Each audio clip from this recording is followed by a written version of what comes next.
Hello students, today we will discuss about potential energy of a dipole in a external field. Dipole हमने पढ़ा हुआ है, potential energy हमने पढ़ी हुई है। समझना क्या है कि अगर एक डायपोल किसी एक्सटर्नल फील्ड में रखा हुआ है तो अगर वो किसी पोजीशन पर बना हुआ है तब भी उसमें एनर्जी स्टोर है, कैसे और कितनी। और अगर उसे रोटेट कर रहे हैं opposite to the direction of external field तब भी वर्क करना पड़ेगा, कितना और कैसे वो हमें समझना है। डायपोल तो आप सबको याद ही होगा, we have discuss earlier that two equal magnitude but opposite nature charges are placed at a very small distance apart, that is denoted by 2a, and इसका डायपोल मूवमेंट जो है वो था क्यू इंटू 2a, जिसकी direction थी negative से positive charge की तरफ। ये पहले पढ़ा हुआ है। तो अब इस डायपोल को रखना है हमें एक एक्सटर्नल इलेक्ट्रिक फील्ड में। मैं मान रहा हूँ यूनिफॉर्म एक्सटर्नल इलेक्ट्रिक फील्ड है जिसकी डायरेक्शन है पॉजिटिव एक्सिस में, as you can see in this figure. अब जब इसमें डायपोल रख देंगे तो मान लेते हैं जो डायपोल है वो एंगल बना रहा है theta with applied uniform external electric field. I am talking about P. P की डायरेक्शन है नेगेटिव चार्ज से positive charge, and it is making angle theta with applied electric field. ये हमने पहले पढ़ लिया फर्स्ट चैप्टर में कि अगर ऐसे डायपोल रखा होगा थीटा एंगल पे तो इस पे फोर्स लगेगा, नेट फोर्स तो जीरो होगा but there will be a torque. Positive charge पे चार्ज लगेगा और नेगेटिव चार्ज पे भी लगेगा, and there will be a torque that will be P cross E, या हम कह सकते हैं पी ई साइन थीटा, जहाँ थीटा जो है पी और ई के बीच में एंगल है। ये सब बातें चैप्टर फर्स्ट में पढ़ी है। तो यहाँ क्या पढ़ना है, अगर डायपोल किसी एक पर्टिकुलर पोजीशन पर रुका हुआ है, स्टेशनरी है, रेस्ट पोजीशन में है, तब भी उसमें पोटेंशियल एनर्जी है। इस स्टेटमेंट की बात मैं लास्ट में करूँगा। पहले हम ऐसा लेते हैं कि इसे एक थीटा 1 पोजीशन से थीटा 2 पोजीशन तक रोटेट कराते हैं और देखते हैं कि इसमें कितना वर्क करना पड़ेगा। ओके, ये बात आपको याद रखनी है कि जब हम डायपोल को रोटेट करा रहे हैं तो it should going with very small angular speed and without angular acceleration. ये बिल्कुल सेम है जैसा हमने पोटेंशियल में पढ़ा था कि चार्ज जो है विदाउट एक्सेलरेशन मूव करे, वैसे ही डायपोल जो है जब हम मूव करा रहे हैं एक्सटर्नल इलेक्ट्रिक फील्ड में it should move without angular acceleration. मतलब जितना टॉर्क इस पे फील्ड लगा रहा है उतना ही काउंटर टॉर्क हमें लगाना है ताकि इसका नेट एंगुलर एक्सेलरेशन जीरो हो जाए। Clear to all? तो आगे बढ़ते हैं। जैसा कि मैंने अभी बताया, we have to apply external torque which balance and neutralize the torque applied by the electric field and rotates it in the plane of paper from angle theta 1 to angle theta 2। मैंने paper की बात की है, अगर आप paper पे electric field को बनाए पॉजिटिव एक्सिस में, उसमें डायपोल रखें तो उसी प्लेन में हम डायपोल को घुमा रहे हैं from theta 1 to theta 2 against that applied electric field. तो हमें कितना वर्क करना पड़ेगा उसकी बात कर रहे हैं, ठीक है। तो हम जो वर्क कर रहे हैं done by the external torque जो कि इक्वल एंड अपोजिट है to the torque applied by the electric field, that work done will be. यहाँ हमने फिर 11th की बात उठा ली। ये जो वर्क डन है वो डिस्प्लेसमेंट पे डिपेंड करेगा, तो it's will be calculated by integration torque जो हम लगा रहे हैं डॉट डिस्प्लेसमेंट। बहुत धीरे धीरे मूव करा रहे हैं ताकि एंगुलर एक्सेलरेशन जीरो रहे, तो डी थीटा जो है वो बहुत स्मॉल एंगुलर डिस्प्लेसमेंट है। क्योंकि एक्सटर्नल टॉर्क जो है वो torque applied by electric field के इक्वल अपोजिट है, तो मैंने उसकी वैल्यू पुट कर दी, that was P sine theta हमने पहले देखा था। और मैं जो डायपोल है उसे रोटेट कर रहा हूँ थीटा 1 से theta 2।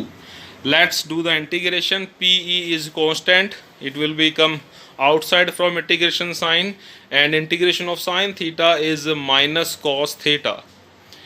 In a box I am writing as we discussed in integration part in 11th class, and with limits, lower limit theta 1, upper limit theta 2, then ultimately your answer will be that. अब इस answer को समझ लेते हैं. वैसे तो derivation हमने हो गया. ये जो वर्क डन है ये कैसे स्टोर होगा? As the potential energy of that dipole in rotating from theta 1 position to theta 2 position. Okay, और ये जो वर्क डन है यही क्या है? Potential energy. अगर जो आपका डायपोल है वो थीटा 1 पोजीशन पर भी स्टेशनरी है, रुका हुआ है, तो वहाँ पर भी वो ऐसे नहीं रुका हुआ, क्योंकि हमने पढ़ लिया कि इलेक्ट्रिक फील्ड जो है वो टॉर्क अप्लाई करेगा और उसे अलाइन कर लेगा अपनी डायरेक्शन के पैरेलल और एंटी पैरेलल. लेकिन अगर वो थीटा 1 पे रेस्ट पोजीशन में है, इसका डायरेक्ट मीन है कि वहाँ पर भी हमने इलेक्ट्रिक फील्ड के टॉर्क को कैंसिल आउट करने के लिए एक्सटर्नल टॉर्क लगाया हुआ है. तो ये बात याद रखिएगा, अगर डायपोल किसी पर्टिकुलर एंगल पर स्टेशनरी है, रुका हुआ है, उस टाइम भी उसमें पोटेंशियल एनर्जी है. कैसे आई? हमने इलेक्ट्रिक फील्ड के टॉर्क के अगेंस्ट हम टॉर्क लगा रहे हैं, वर्क कर रहे हैं, वो वर्क स्टोर हो रहा है as its potential energy. Okay, तो यहाँ W को मैंने U थीटा से लिख दिया. U थीटा का मतलब ये है U डिपेंड ऑन थीटा. अगर मैं P को मल्टीप्लाई करूँ ब्रैकेट के अंदर, then I can easily write that U theta is U initial minus U final. Clear? तो initial energy PE cos theta 1, क्योंकि थीटा 1 पे रुका हुआ था तो वहाँ भी एनर्जी थी. Final energy PE cos theta 2. कितना वर्क करना पड़ा? इन दोनों की एनर्जी का डिफरेंस. यहाँ देखिएगा U final minus U initial नहीं है, U initial minus U final, क्योंकि जब आप वर्क करेंगे it will B come in negative, तो पोटेंशियल एनर्जी उसकी नेगेटिव आएगी. ठीक है. अब एक बात और, हमने पहले पोटेंशियल में ये चीज़ पढ़ी थी कि हमेशा हम एक पॉइंट चूज करते हैं which is for zero potential energy. तो यहाँ पर अगर थीटा की वैल्यू π/2 है, by the relation you can say cos π/2 is always zero, then potential energy of dipole will be considered equal to zero. चाहे आप इनिशियल की बात करें या फाइनल की. नॉर्मली इनिशियल वैल्यू को अगर हम स्टार्ट ले रहे हैं तो π/2 अगर एंगल पर है, yes that is true.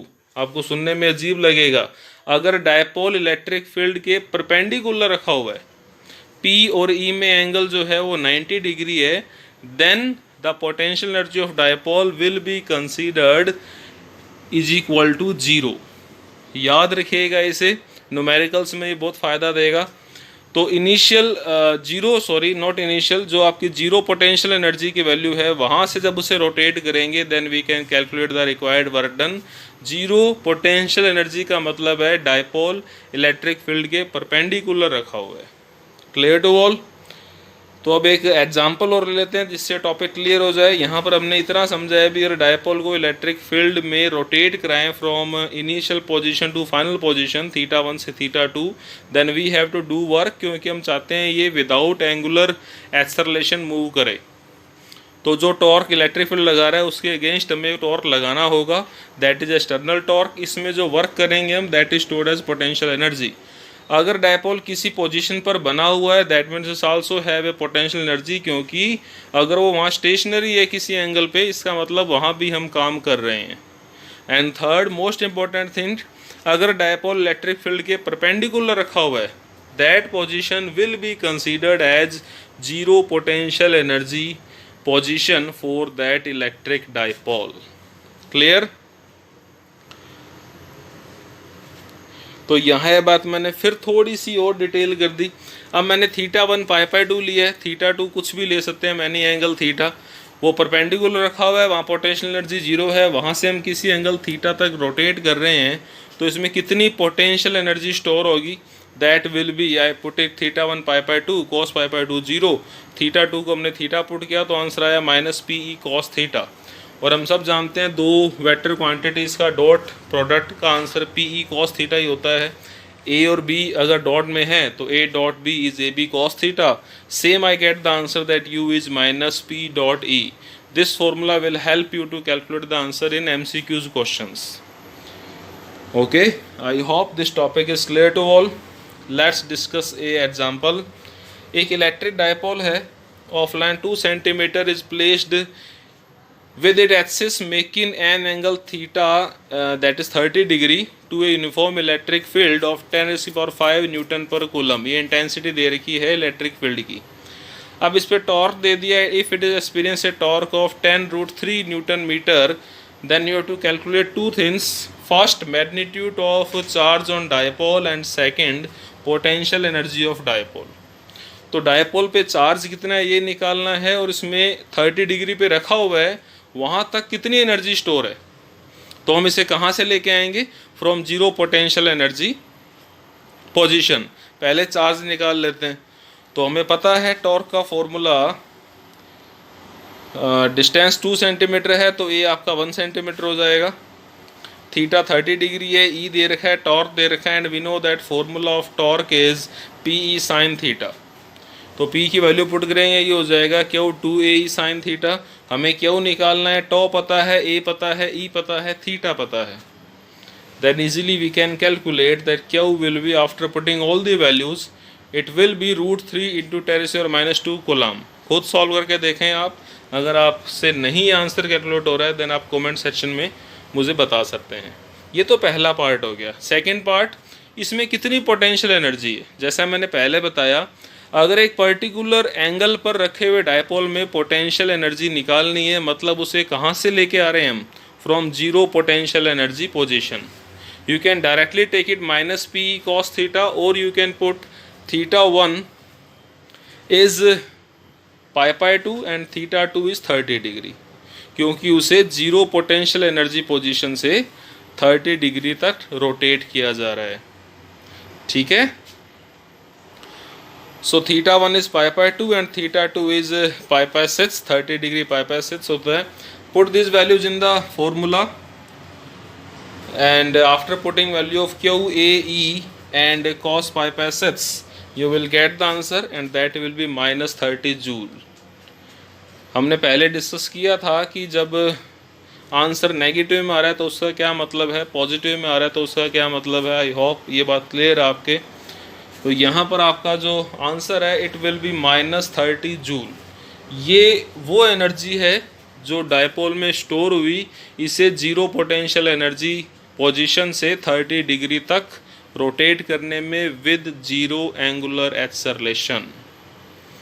Okay students, thank you very much.